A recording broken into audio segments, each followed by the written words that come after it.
Hello friends, welcome to Creative Medicine. In this lecture, we will learn about Then Wilms tumor diagnosis. Okay, diagnosis of Wilms tumor.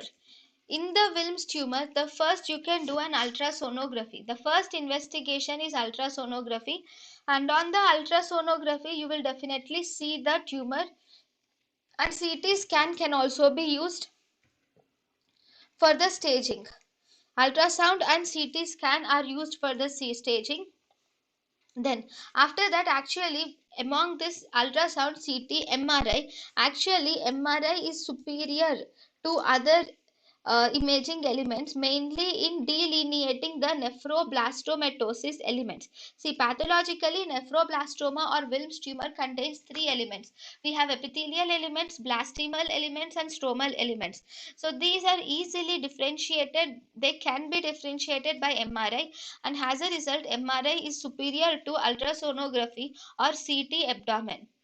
And you can do there is calcification is also seen in the nephroblastoma. The calcification in the nephroblastoma is crescent shaped, discrete and peripheral calcification are seen, whereas in calcification in the neuroblastoma they look like fine stippled calcification occurs in the neuroblastoma.